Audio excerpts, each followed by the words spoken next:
안녕하십니까. 오늘은 신랑 신부님께서 혹은 친구분들이 식준 영상 만들어 주실 때 이때 잘못 만들면 웨딩홀에서 재생이 안 돼요. 웨딩홀에서 잘 재생이 되려면 어떻게 영상을 만들어야 되는지 첫 번째로 가지고 왔고, 그 다음에 두 번째는 이제 요즘에 신랑 신부님께서 인스타그램으로 되게 웨딩 정보를 많이 보시잖아요. 그렇다 보니까 이게 홀마다 다르기도 하고 또 신랑 신부님의 색깔이나 상황에 따라 다를 때도 있어서 잘못된 정보들이 많이 있는 것 같아서, 그 중에서 한 가지, 신부님이 입장할 때 입장곡에다 종소리를 넣고 싶다고 하시는 분들이 간혹 계세요. 그럴 때마다 제가 안내해드리는 내용이 있는데 그거에 대한 거 한 가지 가지고 왔고, 또 자주 물어보시는 것 중에서 이제 요즘에 제가 대본을 작성을 하고 있잖아요. 그럼 대본 작성할 때 체크리스트를 보내드려요. 신랑 신부님께서 어떻게 예식을 진행하실지 쭉 보면 이제 그 중에서 혼인서약하고 성혼서론을 생략하고 싶다고 하시는 분들이 간혹 계십니다.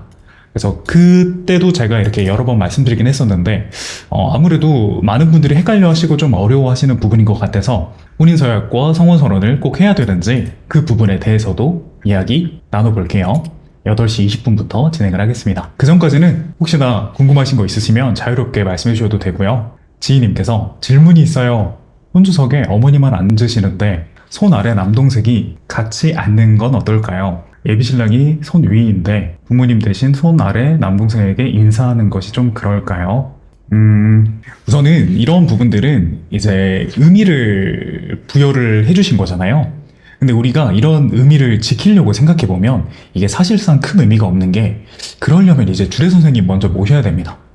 그래서 뭔가 우리가 지켜야 되는 의미를 생각하다 보면 주례 선생님 먼저 모셔야 되고, 그럼 이제 저 같은 사람도 이제 제가 이렇게 막 말을 많이 하면 안 되고 그냥 입장하시는 순서만 소개하고 모든 걸 주례 선생님께 다 맡겨야 되죠.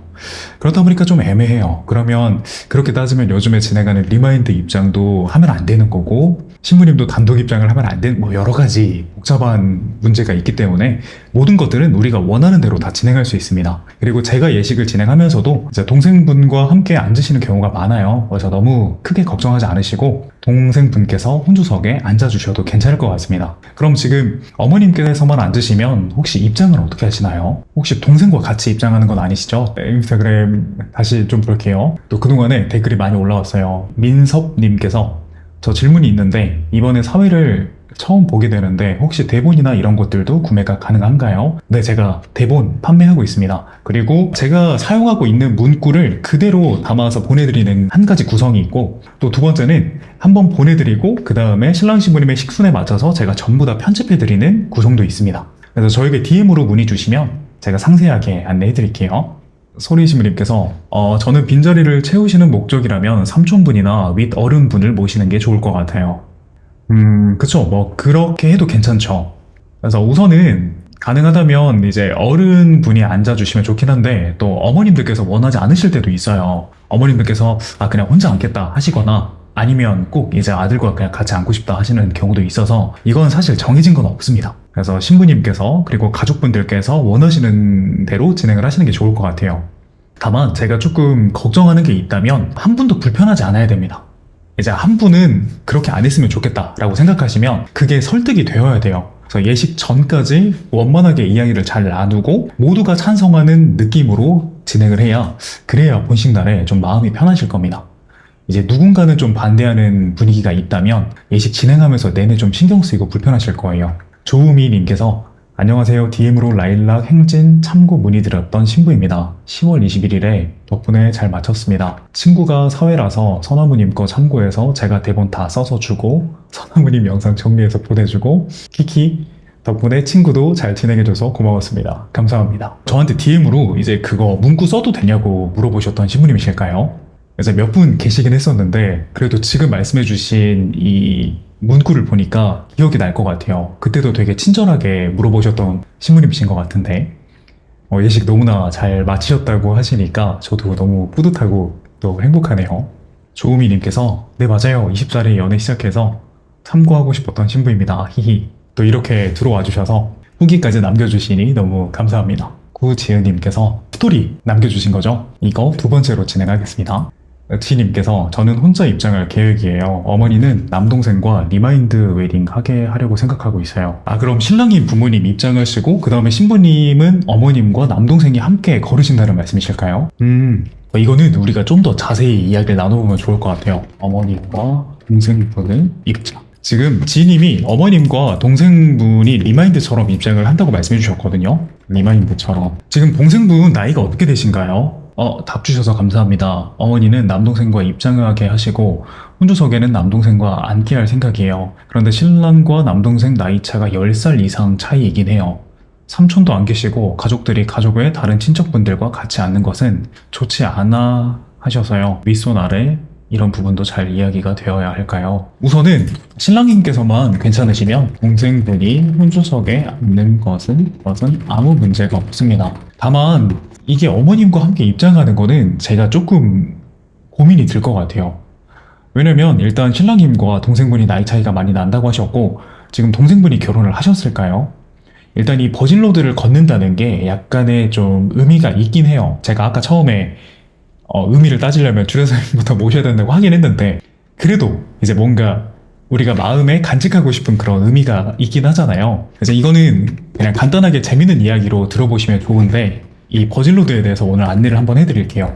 버진로드 이 내용 얘기하고 오늘 본문 바로 시작하겠습니다. 이지영님께서 저 12월 예식인데 제 생일날 결혼하게 됐습니다. 멋진 문구 혹시 만들어 주시면 너무 좋을 것 같아요. 지영님 그러면 조금 더 디테일하게 이야기를 나눠주시면 좋을 것 같아요. 조금 더 길게. 지금 화면 보면 이제 다른 분들이 이렇게 약간 적어주셨잖아요. 이런 식으로 살짝만 조금 더 길게 디테일하게 해주시면 제가 만들어 드릴 수 있고 아니면 좀 이따 저랑 대화하면서 제가 질문하는 내용에 대답해 주셔도 만들 수 있습니다. 버진로드에 대해서 얘기를 드릴게요. 여러분 버진로드가 순결의 길이라는 뜻이에요. 그래서 순결이다 보니까 예식 시작하기 전에 애기들도 밟을 수 없도록 웨딩홀에서 홍제를 합니다. 웨딩홀에서 애기들이 못 올라오게끔 이렇게 팻말을 세워두거나 아니면 이렇게 바리케이드 같은 걸로 이렇게 채워놔요. 근데 안 그런 홀도 많이 있긴 한데 어쨌든 버진로드는 그런 길입니다. 근데 이런 길을 신랑 신부님께서만 걸을 수 있는 건데 화촉점화 할 때 어머님들도 먼저 걸으시잖아요. 그건 어떤 거냐면 어머님의 입장은 우리 아이들이 잘 걸을 수 있는 안전한 길인지 먼저 걸어보시는 거예요. 그러니까 약간의 희생의 의미가 담겨 있습니다. 그래서 희생의 의미가 담겨 있고 어머님들이 먼저 입장하시고 우리 아이들이 잘 들어올 수 있도록 불을 밝혀주시는 거죠. 그럼 신랑의 입장은 이제 내가 남자로서 한 가정을 지킬 수 있는 사람이 되었다. 나는 혼자서도 무언가를 지킬 수 있다. 이런 걸 표현하는 겁니다. 그래서 혼자 걸어요. 그리고 이제 신부 입장은 신부님이 이제 가정에서 아버님이 신부님을 지켜주시다가 이제 신랑이 그 역할을 건네받는 거예요. 그래서 앞으로는 신부를 신랑이 지켜줘야 되는 거죠. 이런 의미가 있습니다. 신부를 지금까지 지켜주는 사람이 신랑으로 바뀌는 거. 그래서 이런 의미가 있다 보니까 이제 여기를 약간 바꿔서 요즘에 리마인드 입장으로 진행하긴 해요. 부모님이 오래전에 걸으셨던 길을 다시 걸어보는 거. 그래서 이거는 약간의 이벤트인데 어쨌든 중요한 건 부모님이 이 길을 걷는 겁니다. 그래서 부모님이 우리 아이들이 잘 걸을 수 있는 길인지 안전한 길인지 한번 걸어보시는 거예요. 근데 이제 여기에 남동생분이 여기를 같이 걸으신다는 게 이게 어쩌면 조금 안 맞는 것처럼 보일 수도 있을 것 같긴 합니다. 근데 이것도 막 무조건 된다 안 된다 하는 건 아니니까 이제 괜찮긴 해요. 가능하긴 하지만 이제 제가 생각할 때는 가능하면 어머님들께서 걸으시는 게 조금 더 낫지 않을까 하는 생각입니다. 이거는 한 번 더 고민해 보셔도 좋을 것 같고 이제 저랑 질문을 좀 더 해주시면 같이 이야기 나눠보셔도 좋을 것 같긴 해요. 저는 약간 고민을 해볼 것 같습니다. 동생분이 어머님과 함께 걸으시면 약간 어색할 것 같아요. 왜냐면 리마인드 입장을 하고 나서 그냥 앉는 게 아니라 부모님들께서 입장하시고 그 다음에 맞절을 하시고 하객분들께 인사를 합니다. 그 다음에 이제 아버님들이 착석을 하시거나 아니면 아버님도 함께 올라가셔서 화촉점화를 하시거든요. 이 과정이 조금 어색할 것 같아요. 그럼 동생분하고 이제 신랑님의 아버님과 또 인사를 이렇게 맞절을 하시고 이 약간 제가 생각할 땐 약간 어색할 것 같아서 여기는 고민해보시면 좋을 것 같아요.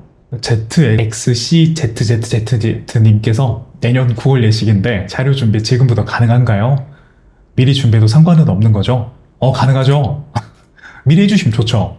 근데 중요한 거는 이제 미리 완성을 한 다음에 이걸 놓아버리시면 안 되고 꼭 본식 전까지 계속 복습을 한번 해보시고 아니면 놓았다가 본식 일주일 전쯤에 다시 한번 다 끄집어내가지고 한번 전체적으로 점검을 하셔야 됩니다. 일찍 하면 마음은 조금 더 편하실 거예요. 그래서 저는 일찍 하는 거 추천드립니다. 소리님께서 내년 9월이면 너무너무 여유로운걸요. 저는 2개월 전에 준비했어요. 키키키.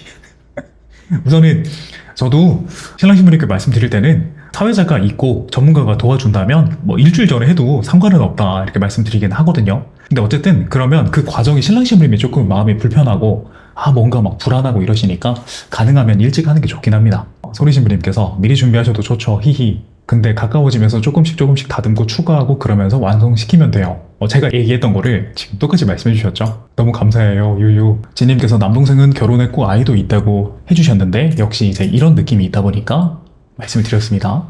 자, 그럼 오늘 스토리는 이렇게 3개 진행할게요. 자, 오늘 본문 첫 번째 내용은 식중 영상 만들 때 해상도와 확장자 어떻게 해야 되는지 이거에 대해서 말씀을 드릴 거예요. 이제 이거는 아예 모르시니까 저에게 이렇게 질문을 잘 하지도 않으세요. 근데 이걸 제가 어떻게 신경을 쓰게 됐냐면 제가 이제 광주에서는 항상 똑같은 웨딩홀에서 계속 진행을 하잖아요. 그리고 자료를 제가 챙겨드려요. 제가 신랑 신부님과 함께하면 미리 제가 영상을 봤다 보니까 제가 이 영상을 다 확인을 해요.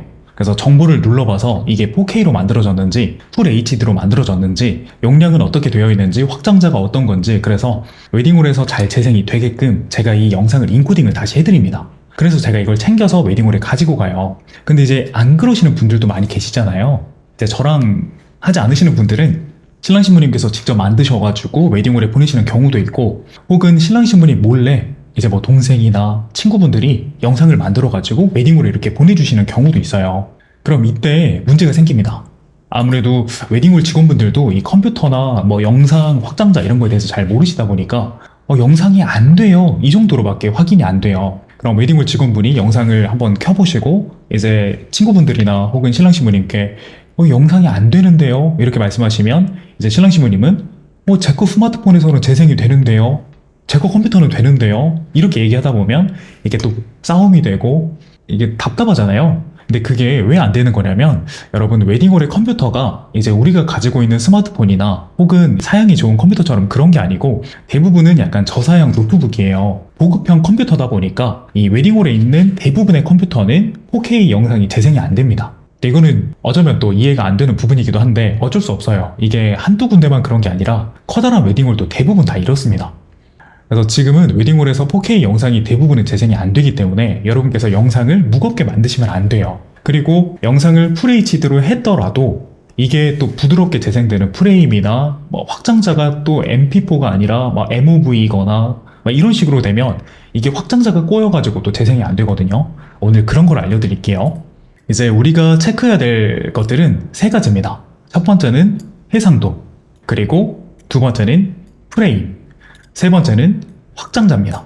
지금 현영님께서 MP4 파일인데 그건 너무 화질이 낮을까요? 라고 말씀해 주셨어요. 근데 지금 이게 이렇게 많이 헷갈리실 거예요. MP4는 확장자라서 화질과는 관계가 없습니다. 지금 현영님이 말씀해 주신 화질은 이 해상도와 관련이 있어요. 지금 캠퍼 언니님께서 그냥 지금 식중 영상 맡겨둔 상태인데 업체 따로 뭘 말해야 될까요?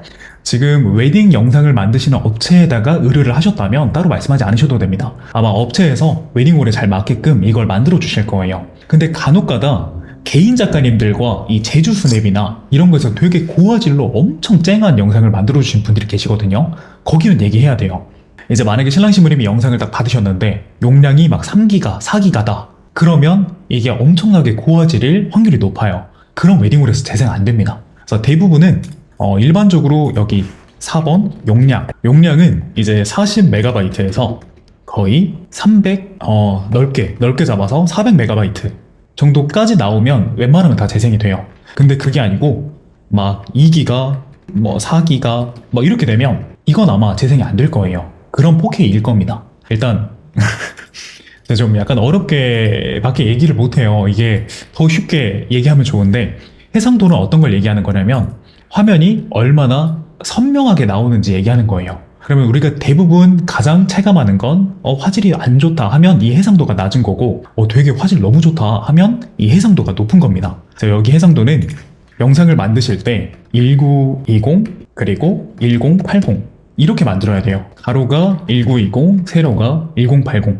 그래서 이거는 제가 막 뭔가 기술적으로 여기서 다 설명드리면 또 헷갈리시잖아요. 그러니까 제가 일단 이것만 딱 정답만 알려드리고 더 궁금하신 분들은 유튜브에 영상 해상도 뭐 이런 게 검색하시면 조금 더 자세하게 나올 겁니다. 그래서 이게 웨딩홀에서 재생이 되는 해상도 화질이고, 또 여러분 이게 오해가 있는 게 우리가 4K 영상을 재생을 하면 되게 선명하잖아요. 4K가 선명하니까 웨딩홀에서도 선명하게 나올 것 같은데, 웨딩홀에서는 빔 프로젝트를 사용하기 때문에 빔 프로젝트는 최고 사양이 FHD입니다. FHD. 지금 이 FHD가 1920, 1080이에요. 그리고 낮은 거는 그것보다 더 낮은 것도 많아요. HD가 아마 대부분일 거예요. 웬만한 웨딩홀은 다 HD 화질이기 때문에 우리가 4K로 보내도 그게 재생이 안 되고 FHD로 보내도 어차피 그게 재생이 안 됩니다. 그래서 우리는 FHD로만 보내면 충분해요. 컴퓨터에서도 재생이 되고, 빔 프로젝트는 이 화질을 다 소화하지 못하겠지만 어쨌든 재생이 되니까, 이렇게 되기 때문에 일단 4K는 보내지 않는 것이 좋습니다. 웨딩홀에서 재생이 안 됩니다. 이제 간혹가다 전국에 있는 어떤 웨딩홀은 또 컴퓨터를 되게 좋은 걸 쓸 수도 있잖아요. 그럼 재생이 되겠지만 어쨌든 그러려면 또 빔 프로젝트도 엄청 초고사양이어야 되는데, 지금 인터넷에서 빔 프로젝트 4K 보시면 엄청 비싸요. 아마 그런 것들은 웨딩홀에서 안 쓸 거예요. 굳이 그런 곳에다가 아마 투자를 하지 않을 겁니다. 그래서 4K 빔 프로젝트는 이제 가정용에서 되게 약간 부자이신 분들이 많이 쓰시죠. 엄청 비싸요. 그래서 이거는 큰 의미가 없기 때문에 해상도는 1920, 1080이면 됩니다. 이 해상도를 꼭 기억해 주세요. 그리고 프레임은 어떤 거냐면 화면이 얼마나 부드럽게 재생되는지 이걸 얘기하는 거예요. 이걸 어떻게 쉽게 얘기할 수 있냐면, 우리가 어렸을 때 책에다가 그냥 밑에다가 그림 그려가지고 그림을 조금씩 움직이게 바꿔서 책을 이렇게 드드드드 하면 이렇게 움직이는 것처럼 보이는 거 있죠. 이제 그렇게 생각해 주시면 돼요. 그러면 이게 30프레임이면 30장에다가 그림을 움직이는 걸 그려가지고 30장을 1초에 보이는 거고, 만약에 60프레임이라고 하면 이제 60장의 그림을 그려서 그걸 1초에 이렇게 보인다고 생각하시면 됩니다. 그럼 조금 더 부드럽게 느껴지겠죠? 이걸 여러분들이 체감하시려면 요즘에 나온 스마트폰들은 화면 주사율이 120이나 90이거나 할 거예요. 그래서 부드러울 겁니다. 근데 예전에 스마트폰은 60프레임이었어요. 그래서 이게 약간 끊기는 것처럼 보일 수도 있거든요. 이것도 설명하기가 어렵긴 한데, 어쨌든 이게 뭐가 중요하냐면 60프레임 영상은 이 컴퓨터가 이 영상을 재생시키려면 2배의 사양이 필요해요. 그러니까 만약에 일반적인 30프레임이 일반적입니다, 여러분. 30프레임 영상. 일반적인 영상이 60프레임 영상이 되면 컴퓨터가 이 영상 2개를 재생하고 있다고 보시면 돼요. 그러니까 부하가 더 많이 걸리겠죠. 그러면 보급형 컴퓨터에서는 풀 HD라도 60프레임이면 조금 버벅일 수도 있어요. 그쵸? 30프레임이나 24프레임으로 하면 됩니다. 근데 30프레임은 웬만하면 이제 영상 업체들은 전부 다 30이나 24로 만들어줘요. 근데 이제 뭐가 문제냐면, 이 프레임이 왜 문제가 되냐면 여러분들이 찍으시는 스마트폰이 문제예요. 여러분들의 스마트폰. 이제 여러분들께서 영상을 이렇게 만드시잖아요. 그래서 우리가 직접 아이폰으로 이렇게 막 영상 찍고 하다 보면 4K 60프레임으로 찍으실 거예요. 그럼 그 60프레임 그대로 아이패드에서 편집을 하면 이게 60프레임으로 나옵니다. 그러면 나는 60프레임으로 하려고 한 게 아니었는데 60프레임으로 나와버리니까 대부분은 그 영상이 안 돌아가죠. 그리고 마찬가지로 아이패드로 만들면 또 고화질로 만들어지기 때문에 대부분은 이 두 가지 때문에 재생이 안 돼요. 그럼 신부님의 동생분이나 친구분들이나 혹은 신부님들께서 직접 영상을 만드시면 아이폰으로 찍어서 아이패드로 만드시니까 대부분은 4K에 60프레임으로 영상이 만들어집니다. 그래서 웨딩홀이 저한테 전화를 주세요, 가끔씩. 이제 성수기에도 가끔씩 연락을 주시고, 사회자님 정말 너무 죄송한데 영상이 이게 또 재생이 안 돼요 해서 저한테 말씀하시면 제가 웨딩홀에서 제 메일로 영상을 보내달라고 해요. 제가 웨딩홀에서 영상을 받아가지고 이제 그 영상을 확인해보면 4K에 60프레임이니까 이걸 제가 다시 인코딩해서 FHD 30프레임 혹은 24프레임으로 바꿔서 다시 보내드리면 이제 웨딩홀에서 재생되네요 이렇게 말씀해 주시거든요. 그러니까 중요한 건 영상이 잘못됐다기보다는 영상의 사양이 너무 높아서 재생이 안 되는 겁니다. 그리고 확장자, 이건 그러니까 지금 이 두 가지는 버벅이니까 안 되는 거예요. 이 두 가지는 웨딩홀에서 컴퓨터가 이걸 돌리지 못해가지고 너무 힘들어서 이게 버벅버벅 하다가 뜨거워지고 렉이 걸리는 건데, 이 확장자는 그냥 재생 자체가 안 될 수도 있어요. 이제 웨딩홀에서 AVI나 혹은 MP4 이걸로 달라고 하실 거예요. 근데 우리가 아이패드로 제작을 하면 MOV로 나옵니다. 이건 맥OS, 맥북이나 혹은 이제 아이맥이나 아이폰 계열, 애플 계열에서 사용하는 확장자예요. 그래서 이 MOV 파일로 웨딩홀에 보내면 간혹가다 이 코덱이 없어서 재생이 아예 안 되는 경우가 있어요. 켜지지도 않습니다. 그렇기 때문에 우리가 어쨌든지 조심할 건 아이패드로 편집하면 위험하다라는 걸 말씀드리는 거예요. 아이패드로 편집해서 그대로 내보내면 안 되고 마지막에 영상을 완성시키실 때 해상도는 FHD 그리고 프레임은 24프레임 혹은 30프레임 그리고 마지막 확장자를 MP4 이걸로 해주셔야 됩니다. AVI도 되긴 하는데 이게 용량이 더 커요. 그래서 MP4로 하시는 게 용량이 조금 더 줄어듭니다. 그럼 메일 보낼 때도 훨씬 더 빠르고 이제 화질 손상은 크게 많이 없으니까 이렇게 해주시는 게 좋아요. 그래서 여러분 이거는 지금 캡처해 주셨다가 나중에 영상 만드실 때 꼭 이 세 가지를 지켜서 웨딩홀에 보내면 대부분은 재생이 될 겁니다. 그리고 오늘 막 이야기를 들었는데 막 헷갈린다 나는 잘 모르겠다 하시면 용량을 보시면 됩니다. 용량. 만약에 영상을 받았는데 영상의 용량이 40에서 400MB 이 뒤가 중요해요. MB이다. 그럼 아마 괜찮을 거예요. 웨딩홀에 보내도 재생이 될 겁니다. 근데 만약에 영상을 받았는데 2기가 이게 2기가가 2000MB가 2기가입니다. 그리고 4GB는 4000MB가 4기가예요. 그래서 이렇게 됐다면 용량이 이렇게 크면 아마 이게 굉장히 높을 거예요. 그럼 웨딩홀에서 재생이 안 됩니다. 자, 여기까지 말씀을 드리긴 했는데 이게 좀 어려운 부분이다 보니까 그래도 이해가 되셨으면 좋겠어요. 만약에 헷갈리시다면 지금 제가 이야기하는 이 내용이 또 다시 라이브 영상으로 이렇게 유튜브에 올라가거든요. 그래서 한번 반복해서 보시면 조금씩 한 두세 번 보시면 이해가 되실 거예요. 그럼 영상을 웨딩홀에서 안전하게 재생을 할 수 있으실 겁니다. 이게 웨딩홀에서도 이 내용을 알고 계신다면 아마 웨딩홀에서 그냥 인코딩을 하면 되고 또 신랑 신부님께 영상이 이게 해상도가 너무 높은데요. 이걸 좀 낮춰주세요. 혹은 프레임을 좀 바꾸면 될 것 같습니다. 확장자를 MP4로 내보내주시면 됩니다. 이렇게 얘기를 하시면 되는데 웨딩홀도 잘 몰라요. 아무래도 직원분들은 예약실에서 전화하시는 분들은 사무직을 하시는 분들이니까 그냥 이제 신랑 신부님께 영상이 안 나와요. 안 돼요. 끊겨요. 이렇게만 말씀하시면 우리도 이게 왜 끊기는지 모르고 되게 답답하잖아요. 그래서 이걸 신랑 신부님이 알고 계시면 좋습니다. 그리고 혹시나 이제 서프라이즈 영상을 누군가 만들어 주신다면 신랑님이나 신부님 한 분께는 얘기를 하실 거 아니에요. 이 내용을 꼭 얘기를 해주세요.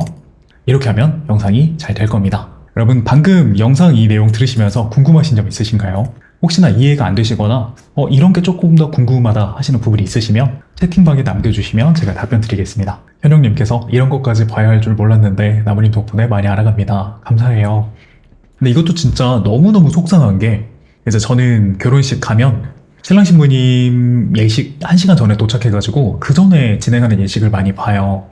그럼 제가 이제 이렇게 보고 있으면 영상이 막 버벅버벅 거리거나 혹은 싱크가 안 맞을 때가 많아요. 아마 여러분도 결혼식 가셨을 때 싱크가 안 맞는 걸 한 번쯤은 보셨을 거예요. 이게 어떤 말이냐면 그 소리하고 영상하고 이게 안 맞을 때가 있어요. 그러니까 영상이 이미 나오고 그 다음에 소리가 나온다든지 이제 그런 문제가 간혹 생기거든요.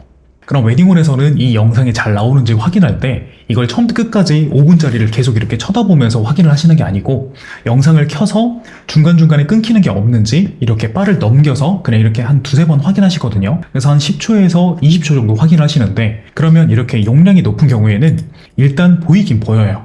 그래서 처음에는 영상이 보이니까 재생이 되나 보다 하고 그냥 예식에서 진행을 했는데 갑자기 이제 영상이 무거우니까 처음에는 재생이 잘 되다가 점점점 갈수록 컴퓨터에 발열이 생기고 컴퓨터가 힘들어하면서 이게 영상이 버벅버벅거리고 영상이 나왔다가 소리가 또 나왔다가 멈췄다가 영상이 또 나왔다가 그 다음에 또 소리가 나고 막 이런 문제가 생깁니다. 근데 이미 예식을 시작해버렸잖아요. 그럼 진짜 너무 속상하잖아요. 근데 그런 일이 빈번하게 일어나요. 이게 별거 아닌 것 같지만 정말 너무 이런 일이 자주 있기 때문에 성수기에는 아마 웨딩홀에서 이런 일이 하루에도 두어 번씩 계속 날 겁니다. 이런 것들은 꼭 알고 계시는 게 좋아요. 영상 할 때는 정말 꼭 알아야 됩니다. 현영님께서 그럼 진짜 속상할 것 같아요. 그쵸? 연년님께서 영상에 소리를 입혀버려도 그런 일이 생기나요? 근데 소리는 괜찮아요. 왜냐면 오디오 파일은 대부분은 지금 제가 여기 40에서 400 이렇게 얘기했잖아요. 소리는 대부분 거의 이제 3MB나 혹은 1MB 밖에 안 돼요. 그래서 이 소리가 바뀌는 거는 영상에 큰 지장을 주지 않습니다.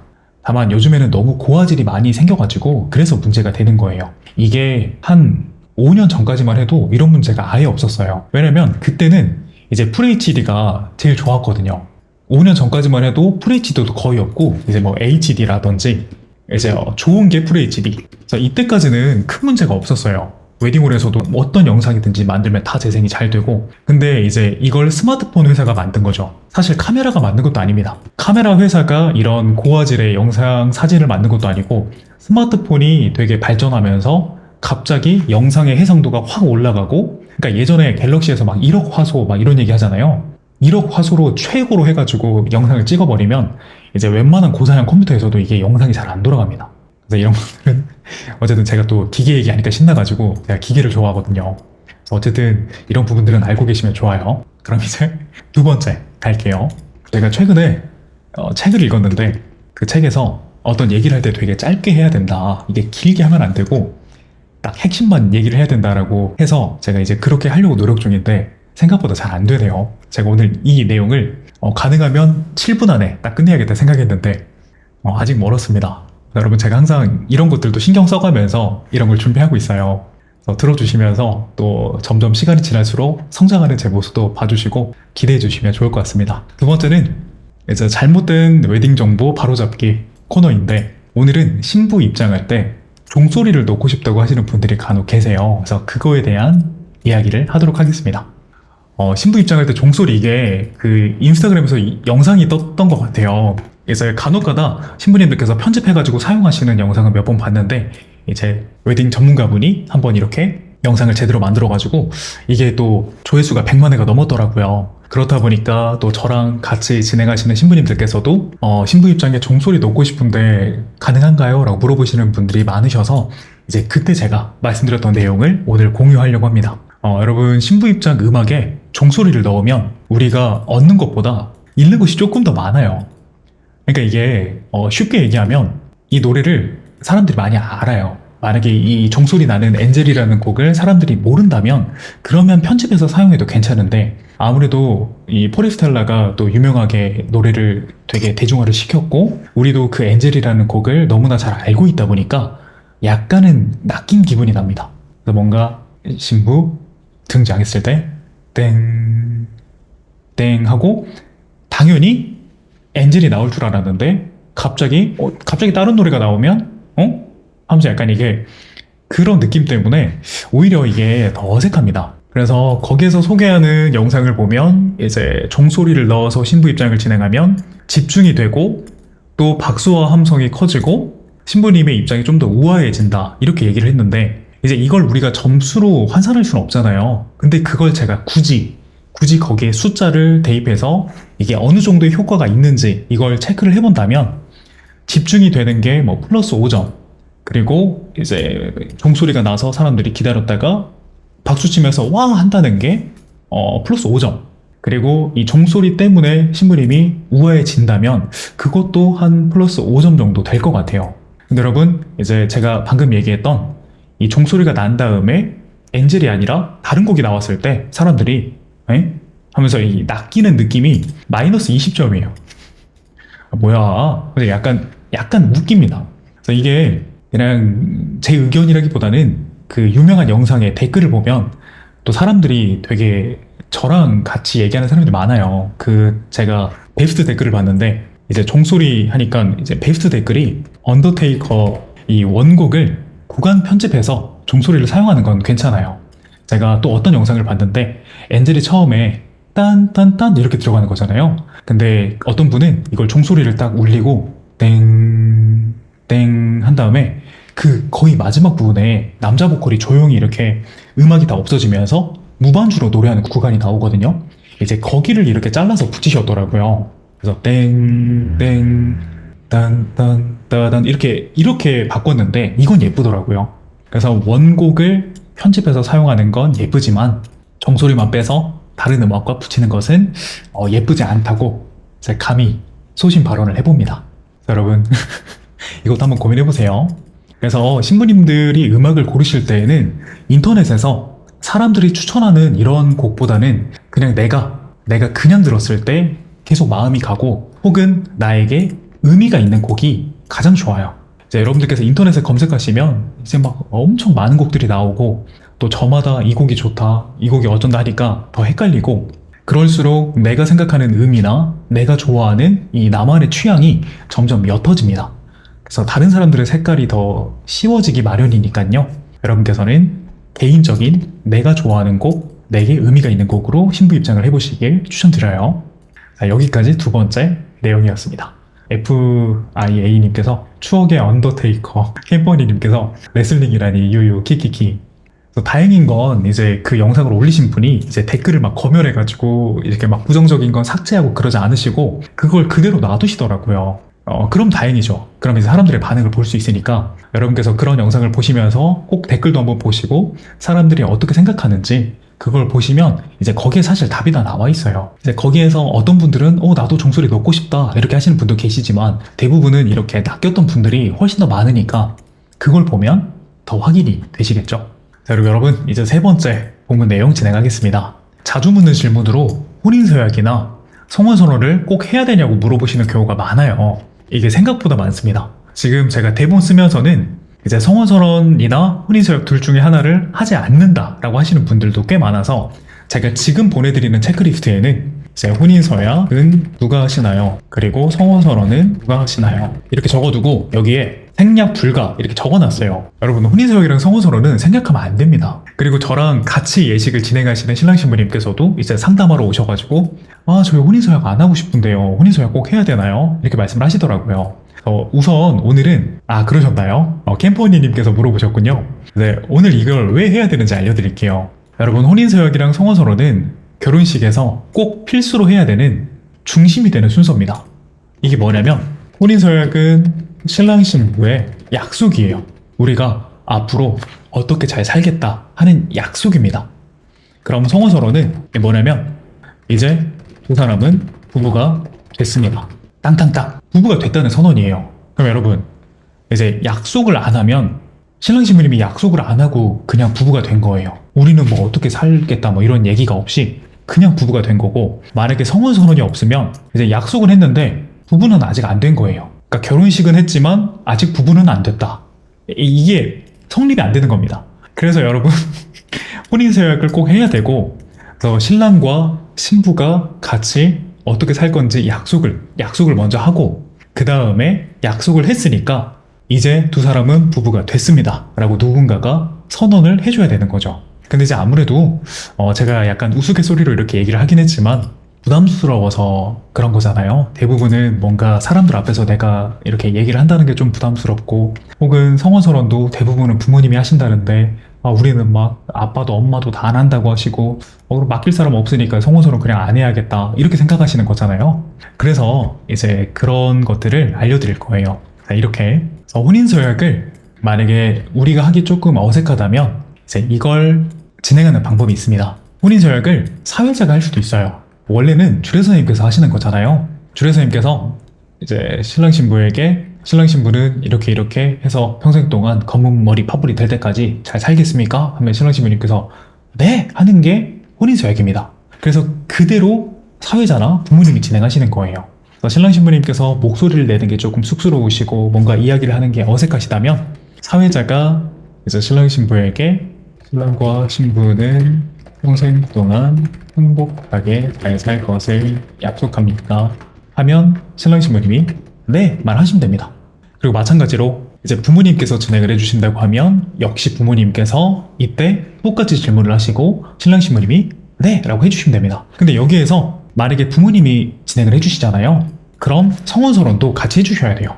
만약에 부모님이 혼인서약 하신다면 꼭 성혼선언도 같이 해주셔야 합니다. 이제 이것도 같이 기억해 주세요. 그리고 성혼선언이 조금 어색하시고 부모님이 안 하시고 싶다고 하시면 여기는 의미 있는 지인이 해주시는 것도 방법입니다. 그래서 신랑 신부님께 의미 있는 친구나 혹은 두 사람을 소개시켜 주신 분이나 혹은 친척분들이나 아니면 은사님 뭐 예를 들어 교수님이나 혹은 존경하는 선생님이나 아니면 존경하는 형님이나 이런 분들이 진행해 주셔도 괜찮아요. 그래서 오늘은 특별히 신랑 신부의 인연을 이어주신 땡땡땡님이 성혼선언을 진행해 주시겠습니다. 이렇게 진행해도 되고 가능하면 사회자가 하는 게 가장 일반적입니다. 사회자가 오늘은 제가 진행하겠습니다. 오늘은 사회자인 제가 성혼선언을 진행하겠습니다 라고 하시면 되고 이제 가능하다면 제가 가장 많이 추천드리는 건 이제 부모님이죠. 그래서 좀 목소리가 잘 안 나오고 떨리고 쑥스러우시더라도 가능하다면 부모님이 해주시는 것이 가장 의미가 있고 추천드리는 방법입니다. 왜냐하면 두 사람이 이제 부부가 됐습니다. 라는 선언이기 때문에 10년, 20년 뒤에도 우리는 부모님의 목소리로 부부가 되었다 라는 의미가 있습니다. 이렇게 생각해 주시면 좋을 것 같아요. 그래서 여러분, 혼인서약이랑 성혼서론은 반드시 해야 되는 순서입니다. 그래서 이거는 생략하면 안 됩니다. 생략하는 예식이 종종 있어요. 제가 유튜브에서도 봤습니다. 보니까 되게 이걸 약간 제가 이렇게 좀 얘기하면 안 되지만 되게 자랑스럽게 올리셨어요. 저희는 혼인서약을 안 했습니다. 저희는 성혼서론을 안 했습니다 하면서 되게 이렇게 자막으로 형식적인 거라서 저희는 하지 않았어요. 약간 이렇게 요즘 이 시대에 약간 MZ 느낌으로 혹은 힙한 느낌으로 우리는 뭐 그런 거 안 해도 예식 잘했습니다. 약간 이런 느낌으로 영상을 올려주셔가지고 또 많은 분들이 거기에 영감을 얻으시고 나도 안 해야겠다 생각을 하시는 것 같더라고요. 근데 어쩌면 이게 좀 안타까운 거예요. 반드시 해야 되는 순서라서 우리가 결혼식을 하는 이유죠. 우리가 서로에게 약속하기 위해서 결혼식을 하고 우리가 부부가 되기 위해서 결혼식을 하는 거잖아요. 그래서 이거는 꼭 알아주시고 혼인서약이랑 성혼서론은 신랑 입장, 신부 입장만큼이나 필수 식순이라는 거를 알아주시면 좋을 것 같습니다. 여러분 고생 많으셨습니다. 여기까지 1부의 본문을 마쳤습니다. 그래서 오늘 이렇게 3가지 이야기 나눠봤고요. 이제 결혼식 대본 문구 만들 예정입니다. 캠퍼니님께서 양가 아버님이 함께 선언해 주시기도 하나요? 이제 이 부분도 가끔씩 문의 주세요. 아버님이 함께 선언을 하고 싶다고 하시면 이제 저 같은 경우는 장단점을 말씀드립니다. 이제 장점은 아무래도 두 분이 함께 하시니까 좀 더 의미가 있겠죠. 근데 이게 조금 어수선해 보일 수도 있어요. 왜냐면 아버님 두 분이 한꺼번에 읽으시면 그것도 조금 어색하고 한 분이 읽었다가 또 한 분이 읽었다가 또 한 분이 읽었다가 마지막 한 분이 또 읽으면 이것도 약간 어색하긴 합니다. 그래서 이것도 장단점이 있으니까 우리는 본식 분위기가 조금 어수선하더라도 양가 아버님이 한꺼번에 해주시고 그 모습이 사진과 영상에 담겼으면 좋겠다 하시면 양가 아버님이 해주시는 게 좋고, 만약에 막 그렇게까지는 아니고 그냥 원만하게 좀 잘 진행이 되면서 이렇게 무난하고 자연스럽게 진행이 됐으면 좋겠다 하시면 이제 아버님 한 분이 해주시는 게 좋습니다. 캠퍼니님께서 어수선하겠어요. 어수선 기피합니다 라고 해주셨으니까 그럼 이제 한 분이 진행해 주시는 게 좋겠죠. 아니면 이제 사회자가 진행해도 괜찮습니다. 자, 그럼 오늘 문구 만들기 시작해 보겠습니다. 아까 제가 이 내용을 잘 못 읽었어요. 그래서 지금 바로 시작을 하는 건데 어떻게든지 에너지를 써서 한번 잘 만들어 보겠습니다. 현영님 지금 계신가요? 계시는군요. 이게 2019년 5월에 만나 4년 6개월 연애 후 빼빼로데이 결혼합니다. 4살 오빠고요. 저희 연애하면서 결혼 준비도 한 번도 싸운 적이 없습니다. 이제 이것도 중요한 것 같아요. MBTI가 정반대시군요. 서로가 잘 맞춰 나가려 한 것도 있겠지만 뭐랄까 티키타카가 너무 잘 맞았어요. 별다른 사건 사고 없이 매번 설레하면서 그렇게 4년 넘게 알콩달콩 하고 있는 저희 대본을 어떻게 작성하면 좋을까요?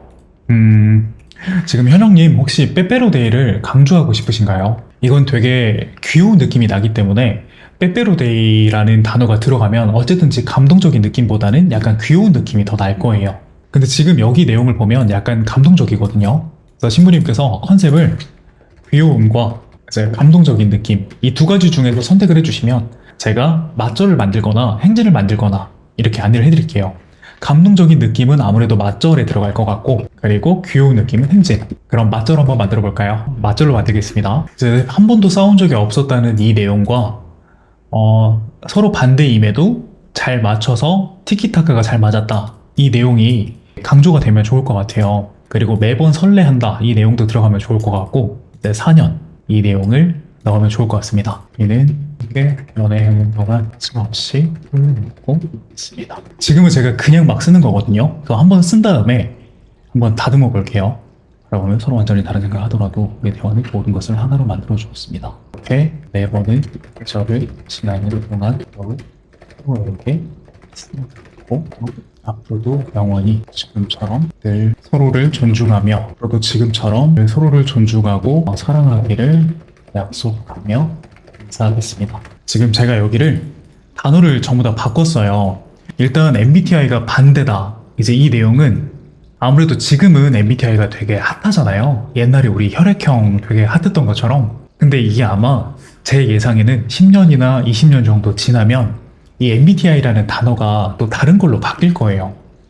그러면 이제 우리가 이 결혼식에서 MBTI라는 단어를 언급하면 아무래도 이제 그 시대에 약간 멈춘 느낌이 날 수도 있으니까 가능하면 이걸 다르게 바꾸는 게 좋을 것 같다는 생각이 들었습니다. 그래서 이 MBTI가 완전 다르다고 해서 이걸 이렇게 적었어요. 무언가를 바라볼 때, 그러니까 똑같은 걸 바라보더라도 서로가 완전히 다른 생각을 한다는 겁니다. 이제 신부님은 ISFJ의 생각을 하고 신랑님은 ENTP의 생각을 하는 거죠. 그렇지만 이 두 사람이 싸우는 게 아니라 두 사람이 대화를 하면 그 모든 것들이 전부 다 하나가 됐다는 거예요. 하나로 만들어줬습니다. 그래서 싸우질 않았다는 거죠. 그리고 4번의 사계절을 지나는 동안 이제 한 번도 싸운 적이 없었다는 거를 존중한다고 표현을 했어요. 이게 싸운 적이 없었습니다 라고 얘기하면 뭐 다툰 적이 없었습니다 이렇게 얘기해도 이제 하객분들이 들을 때 그 어감이 예쁘지 않잖아요. 그래서 앞으로도 지금처럼 늘 서로를 존중하고 사랑하기를 약속한다는 게 앞으로도 지금처럼 싸우지 않겠다는 얘기랑 똑같은 거예요.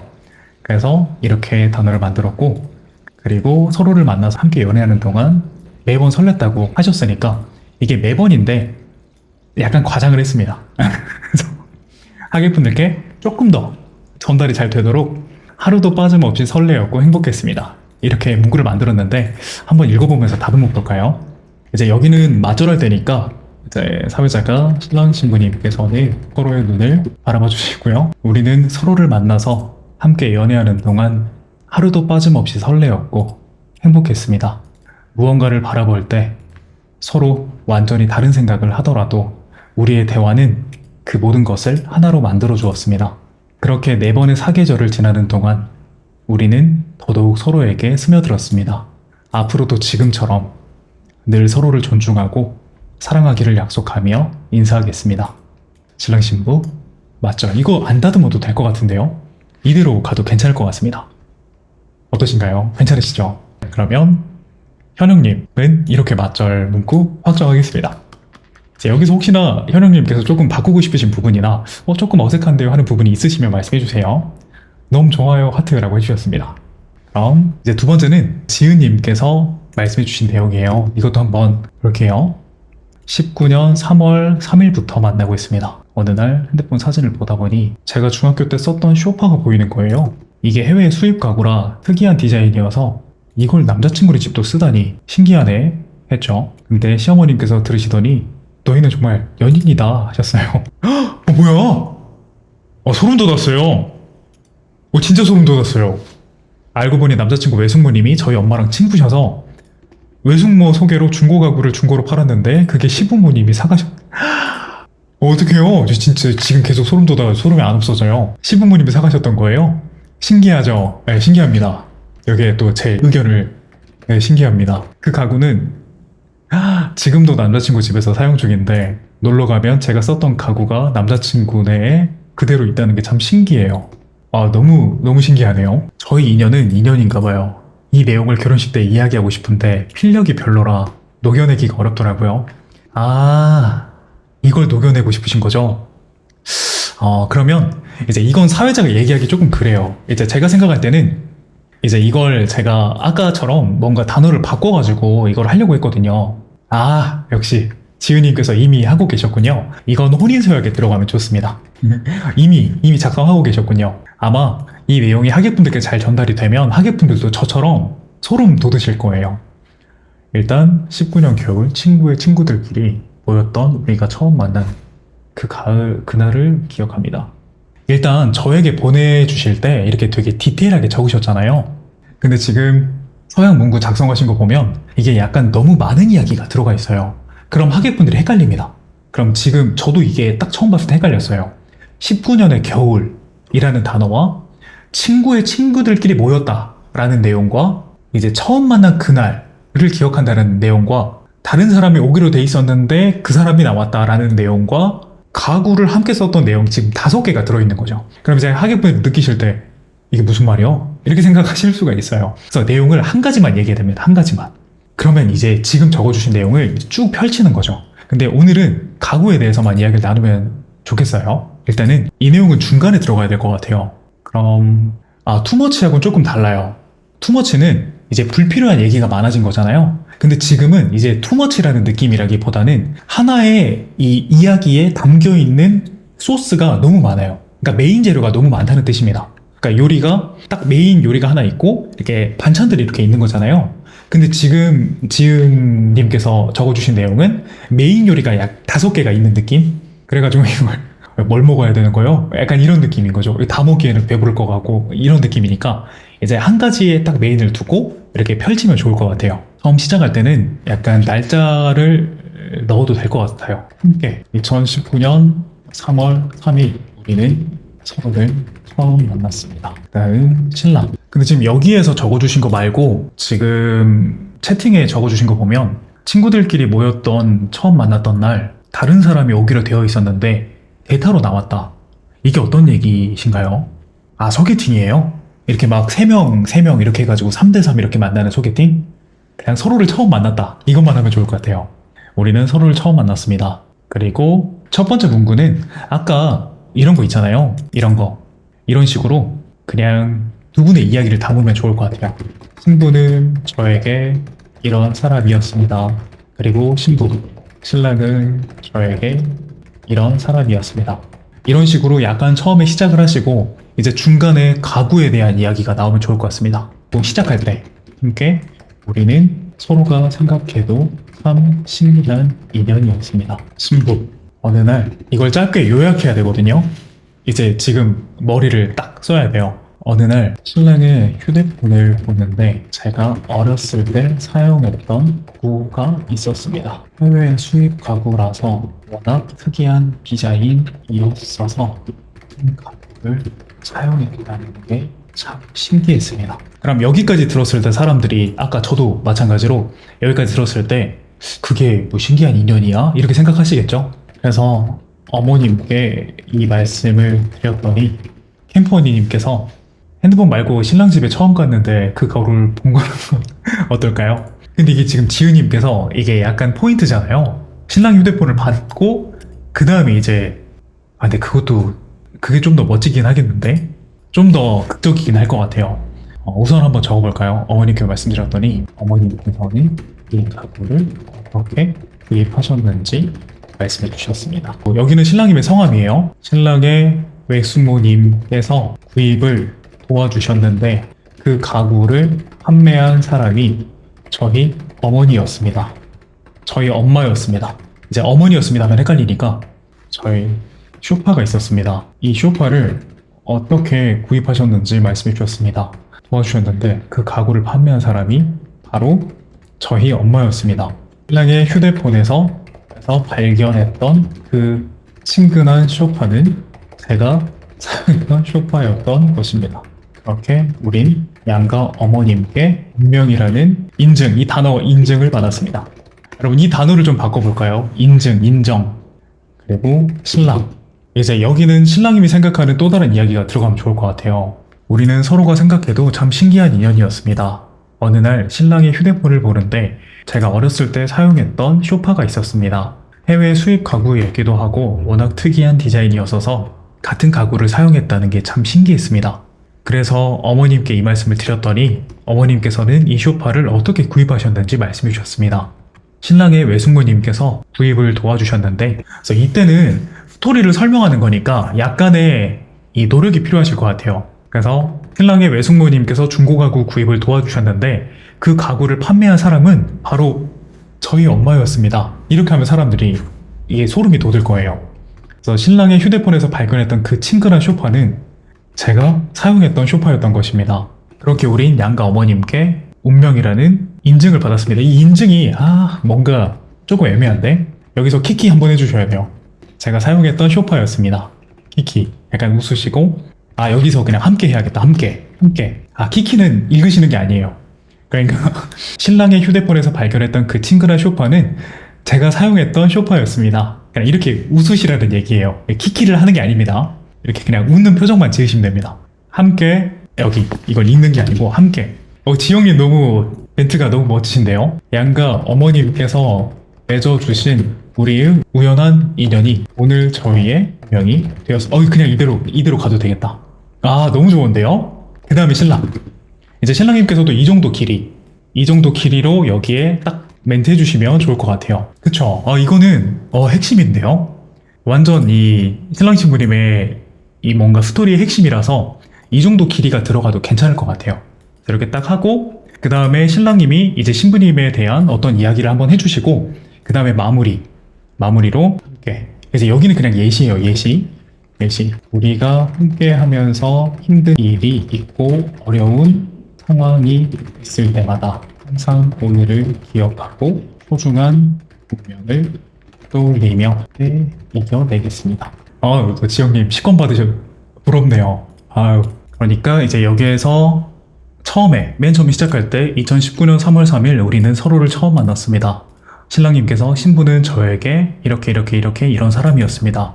신부님께서 신랑은 저에게 이런 사람이었습니다. 그리고 함께 우리는 서로가 생각해도 참 신기한 인연이었습니다. 하고 신부님께서 어느 날 이렇게 해서 쭉 읽어주시고 그 다음에 함께 양가 어머님께서 맺어주신 우리의 우연한 인연이 오늘 저희의 운명이 되었습니다. 사람들이 오 짝짝짝 하시고 그 다음에 신랑님이 한번 쭉 길게 읽어주시고 그 다음에 마지막에 앞으로 우리가 힘든 일이 있고 어려운 상황이 있을 때마다 항상 오늘을 기억하고 소중한 운명을 떠올리며 함께 이겨내겠습니다. 하면 좋을 것 같습니다. 그렇게 하고 지은님께서 결혼하시는 날짜 말하고 그 다음에 신랑 땡땡땡 신부 땡땡땡 이렇게 딱 읽으면 사람들이 박수 쳐주시겠죠?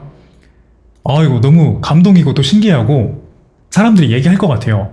이제 예식 끝나고 식사할 때 아까 혼인서약 할 때 그거 하지 않았냐? 하면서 이렇게 막 얘기하다 보면 또 되게 의미 있는 게 될 것 같습니다. 자, 이렇게 두 번째 이야기 마무리하고요. 세 번째는 이제 지은님께 식권 받으신 우리 지영님의 스토리입니다. 저 12월 예식인데 제 생일날 결혼하게 됐습니다. 이라고 하셔가지고 제가 바로 이제 좀 더 디테일하게 해달라고 말씀을 드렸어요. 너무 좋은 내용이 나올 것 같아서 작년 5월에 남자친구 생일 파티 날 친구 만나러 갔다가 우연히 만나게 됐고 올해 12월에 제 생일날 결혼하게 됐다. 남자친구와 제 친구들 지인이 겹치는데 친구 만나러 간 자리가 지금 예비신랑 생일 파티 자리였다. 이거 너무 멋있는 얘기가 나올 것 같은데 또?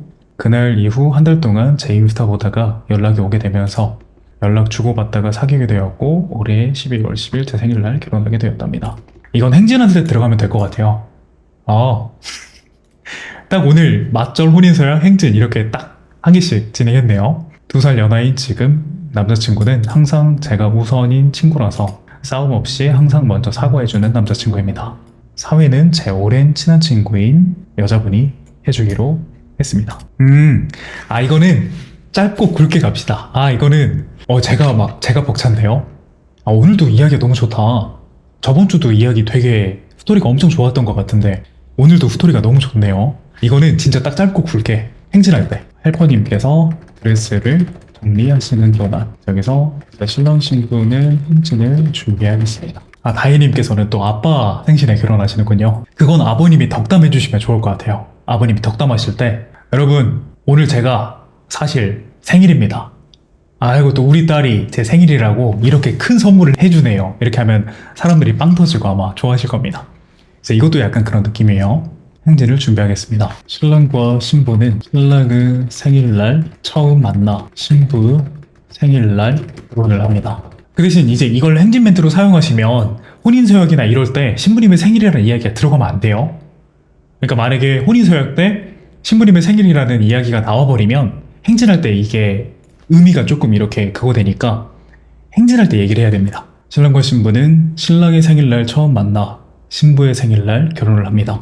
서로에게 세상에서 가장 뜻깊은 날 서로를 만나고 서로에게 세상에서 가장 소중한 날 눈부시게 아름다웠던 두 사람의 오늘이 땡땡한 선물이 되어 주길 바라며 여러분께서는 뜨거운 박수와 환호로 축하해 주시길 바랍니다. 어떠한 선물보다도 눈부셨던 두 사람의 오늘이 앞으로 연녀님께서 앞으로 두 사람에게 선물 같은 날들만 점점점 물음표 앞으로 함께할 모든 날의 선물처럼 기억되기를 바라며 그렇게 들어가면 좋을 것 같은데 그 어떠한 선물보다도 눈부셨던 두 사람의 오늘이 앞으로도 함께하는 모든 날의 선물처럼 기억되기를 바라며 선물보다도 눈부셨던 두 사람의 오늘이 앞으로도 함께하는 모든 날의 선물처럼 기억되길 바라며 여러분께서는 뜨거운 박수와 환호로 신랑 신부를 축복해 주시길 바랍니다. 이 순간을 읽어볼까요?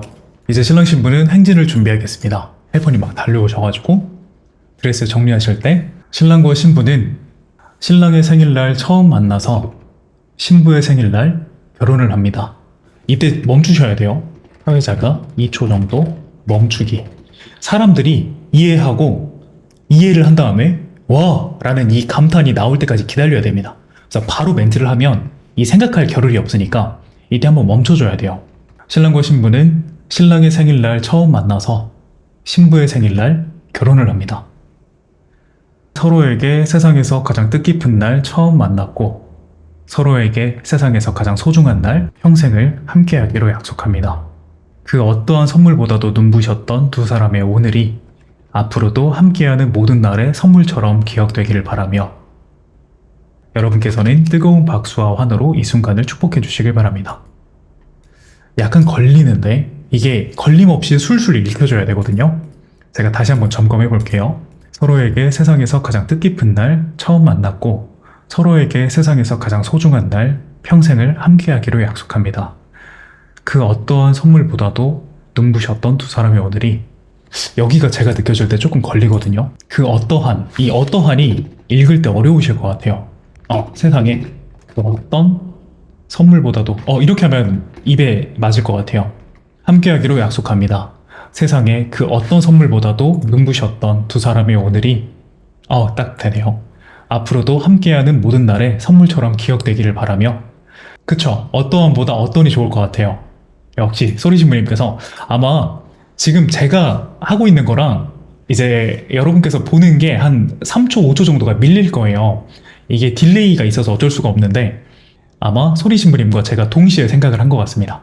세상에 그 어떤 선물보다도 눈부셨던 두 사람의 오늘이 앞으로도 함께하는 모든 날에 선물처럼 기억되기를 바라며 여러분께서는 이러면 사람들이 박수를 안 칠 수가 없습니다. 여러분께서는 뜨거운 박수와 환호로 이 순간을 축복해 주시길 바랍니다. 신랑 신부 행진하면 사람들이 박수를 안 칠 수가 없죠. 그리고 이거는 얘기 나올 것 같아요. 역시 신랑 생일을 처음 만나고 생일날 결혼한다. 그럼 이제 또 장난치면서 선물을 2배로 주냐 이런 얘기 하겠죠. 근데 또 처음 만난 날도 기념일이잖아요. 너무 좋은 것 같습니다. 현장에 있으면 진짜 멘트 미쳤다 할 것 같은데요. 진짜 너무 좋다. 오늘 이야기도 다 너무 좋았어요. 그쵸? 근데 제가 생각할 때는 이게 2번 다 이렇게 우연히 반복될 수는 없거든요. 아마 저번 주에도 너무 좋았고 이번 주에도 이렇게 내용이 좋았다는 건 아마 지금 계속 이제 신부님들께서 같이 참여해 주시고 또 제가 맡길 때마다 계속 너무 좋은 내용을 말씀해 주시잖아요. 아마 그래서 이게 잘 만들어지는 것 같습니다. 그래서 제가 또 오늘도 너무 도움을 많이 받아서 감사합니다. 일단 가볍게 정리 한 번만 할까요? 결혼식 팁에서 영상 만들 때 해상도와 확장자는 이제 해상도는 FHD, 프레임은 24에서 30, 확장자는 MP4 이렇게 해주시고 또 두 번째로 신부 입장할 때 종소리 편집하는 게 제가 생각할 때는 오히려 더 안 예쁘다 라는 말씀을 드렸습니다. 그래서 음악을 고를 때는 인터넷에서 사람들이 추천하는 그런 곡보다 내가 들었을 때 마음이 가고 의미가 있는 곡이 좋다 이렇게 말씀을 드렸고 또 세 번째로 자주 묻는 질문에서 혼인서약 성혼서론 빼도 되냐 라고 말씀하셨을 때 이건 안 된다. 혼인서약은 신랑 신부님의 약속이고 성혼서론은 이제 신랑 신부님이 부부가 됐다라는 선언이니까 이거는 꼭 해야 된다라는 말씀을 드렸습니다. 그리고 우리가 함께 했던 이야기들은 이제 현영님의 맞절 멘트가 있었고 그리고 지은님의 혼인서약이 있었습니다. 운명 같은 혼인서약. 그리고 지영님의 너무나 감동적인 생일날에 만나서 생일날에 결혼하는 행진 멘트가 있었습니다. 이렇게 또 완벽하게 진행이 되니까 저도 또 뿌듯하고 재밌었고 좋았습니다. 지은님께서 최고예요. 즐거운 시간이었어요.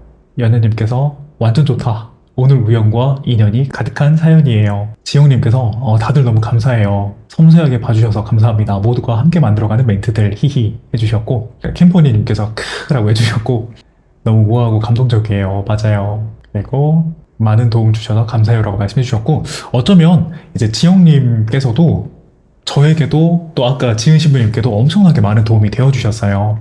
그래서 저도 정말 너무너무 감사합니다. 여러분, 오늘도 마지막까지 함께 해주셔서 너무 감사했고요. 이제 제가 또 재밌는 내용들 가지고 와서 다음 주에 또 뵙도록 하겠습니다. 그리고 결혼식 팁은 제가 지금 계속 쌓아두고 있어요. 신랑 신부님께서 물어보시는 것들이나 이거 꼭 얘기해야겠다 하는 것들이 지금 계속 이렇게 제 메모장에 이렇게 좀 쌓이고 있거든요. 그래서 좋은 컨텐츠들 많이 가공해가지고 드릴 수 있도록 노력할 테니까요. 또 다음 주에도 행복한 마음으로 뵐 수 있으면 좋겠습니다. 행복한 밤 되세요. 고생 많으셨습니다. 오늘도 편안한 밤 되세요. 들어가세요.